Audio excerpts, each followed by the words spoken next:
Hello students, आज का हमारा टॉपिक है kinetics of photochemical reaction between hydrogen and chlorine. Hydrogen और जो क्लोरीन की रिएक्शन होती है ना, वो एक टिपिकल केस होता है फोटोकेमिकल रिएक्शन का, जिसके लिए हम ओवरऑल रिएक्शन लिख सकते हैं। H2 + Cl2 gives H nu light की प्रेजेंस में 2HCl। It is a chain reaction, तो elementary steps can be proposed as. 3 step होंगे एलिमेंट्री स्टेप्स में, initiation, propagation, termination. Chain reaction में 3 स्टेप होते हैं। अब देखो, Cl2 + H न्यू देगा 2Cl और Cl + H2 HCl देगा H + H के साथ। अब ये H Cl2 के साथ रिएक्ट करेगा और HCl बनाएगा और Cl। टर्मिनेशन स्टेप में 2 Cl आपस में कंबाइन होंगे और Cl2 देंगे। इन K1, K2, K3, K4 इनके रेट कॉन्स्टेंट है रिस्पेक्टिवली। नाउ ये जो rate of reaction, final reaction का जो रेट होता है ना, वो डिपेंड करेगा rate of formation of HCl पे। तो rate of the reaction is equal to d/dt of HCl, rate of formation of HCl। तो अब हम देख लेंगे HCl कहाँ बना है। तो देखो, इस रिएक्शन में HCl यहाँ पे है, तो लिखेंगे K1 × Cl2 और HCl सेकेंड स्टेप में है, तो K2 × Cl × H2 और थर्ड स्टेप में है, तो प्लस साइन के साथ K3 × H × Cl2। ये लिख दिया, तो ये हमारे आ गई। तो यानी इसका मतलब है हमें Cl की वैल्यू चाहिए, हमें H2 की वैल्यू चाहिए, या फिर हमें H की चाहिए, Cl2 की चाहिए। अब हमें स्टडी स्टेट अप्रोक्सीमेशन अप्लाई करना होगा overall rate of the reaction obtain करने के लिए। तो now in order to obtain overall rate using steady state approximation on H and Cl। तो स्टडी स्टेट अप्रोक्सीमेशन कैसे लगाया जाता है मैं बताती हूँ आपको। सबसे पहले H पे लगाते हैं, तो d/dt of H is equal to, हम देखेंगे कि H कहाँ कहाँ है इक्वेशन में। एक यहाँ पे है और एक यहाँ पे है, 2 जगह है। तो 2 जगह यहाँ पे देखो H बन रहा है, H बन रहा है। जहाँ H बनेगा वहाँ पे साइन प्लस का रखना है और रेट कांस्टेंट के साथ मल्टीप्लाई करना है रिएक्टेंट्स को। तो प्लस साइन के साथ K2 × Cl × H2, जैसा कि यहाँ लिखा हुआ है। फिर नेक्स्ट स्टेप में देखते हैं, तो हम H क्या हो रहा है, कंज्यूम हो रहा है। तो H कंज्यूम होने का मतलब क्या है, नेगेटिव साइन के साथ rate constant into reactants K3 × H × Cl2। ये हो गया। तो हमारा स्टडी स्टेट अप्रोक्सीमेशन अप्लाई हो गया है H पे। सिमिलरली Cl पे अप्लाई करके देखते हैं, तो Cl कहाँ कहाँ यूज हो रहा है, इस इक्वेशन में यूज हो रहा है। तो देखो, Cl बन रहा है यहाँ, तो प्लस साइन के साथ K1 × Cl2। यहाँ पे Cl कंज्यूम हो रहा है, तो माइनस साइन के साथ K2 × Cl × H2। यहाँ पे Cl बन रहा है, तो प्लस K3 × H × Cl2।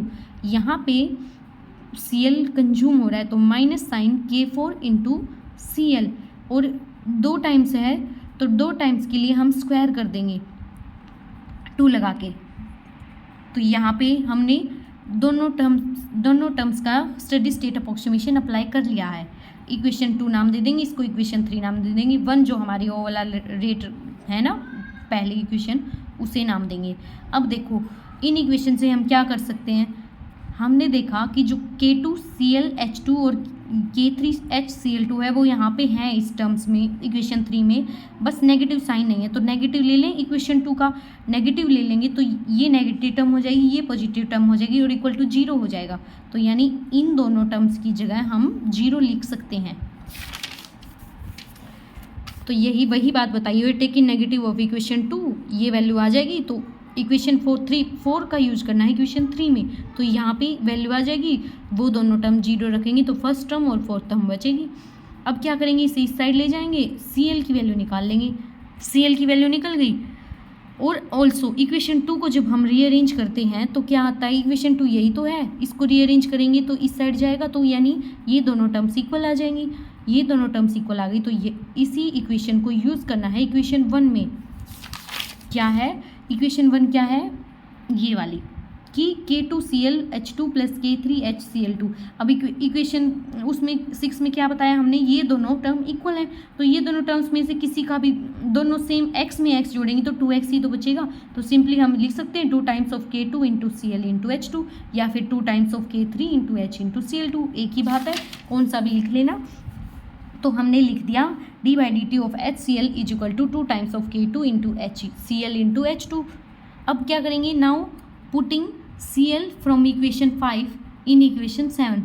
जो Cl की वैल्यू आई है जो पहले हमने निकाल ली है वो इस इक्वेशन में रख देंगे, इस इक्वेशन में रख देंगे। CL की वैल्यू ये आई थी जो हमने निकाली थी, वो इसमें रख देंगे सिंपली। तो रखने के बाद हमने ये टर्म मिली, इसको इक्वेशन 8 रख दिया। अब हमें पता है K1 into CL2 photochemical reaction में K1 इंटू CL2 आएगा इंटेंसिटी ऑफ एब्जॉर्ब लाइट के। अगर पावर हाफ होगा तो दोनों साइड हाफ कर देंगे, तो इंटेंसिटी ऑफ एब्जॉर्ब लाइट का भी हाफ। तो यानी जहाँ पे K1 इंटू CL2 आएगा वहाँ पे I एब्जॉर्ब लिखा जाएगा। तो इस इक्वेशन में जहाँ K1 है और CL2 है, इनकम्प्लीट की जगह पे क्या लिख देंगे, I एब्जॉर्ब। तो ये I एब्जॉर्ब लिखने के बाद I एब्जॉर्ब की पावर हाफ लिख दो या रूट लिख दो, एक ही बात है। तो ये आ गया d/dt ऑफ HCl। तो HCl का ही निकालना था क्योंकि rate of reaction equal to rate of formation of HCl। तो this is the overall rate expression for hydrogen chlorine reaction. Here जो rate of the reaction is directly proportional to square root of intensity of absorb light. Simply कुछ नहीं है, rate है वो directly proportional है किसके, intensity of absorb light की, square root sorry. अब काइनेटिक चेन लेंथ निकालेंगे। तो काइनेटिक चेन लेंथ का फॉर्मूला बताते हैं कि rate of propagation upon rate of initiation होता है। तो प्रोपगेशन तो यही स्टेप होता है जो हमने निकाला, इनिशिएशन हम देख लेंगे। तो इनिशिएशन में क्या था, इनिशिएशन स्टेप में रेट होगा K1 इंटू CL2 सिंपली। तो यहीं लिखा हुआ है, ये हमारा प्रोपगेशन हमने निकाला और फिर लिख दिया K1 इंटू CL2। अब देखो क्या किया हुआ है, जो कटे वो काट देना, जो बचे वो लिख देना। बचने के बाद K1 इंटू CL2 क्या बताएगा, इंटेंसिटी ऑफ एब्जॉर्ब लाइट है, वही लिखा हुआ है। इंटेंसिटी ऑफ एब्जॉर्ब लाइट से इंटेंसिटी ऑफ एब्जॉर्ब लाइट लिख काट सकते हैं क्योंकि ये वो हम ऐसे लिख सकते हैं under root of this under root of this.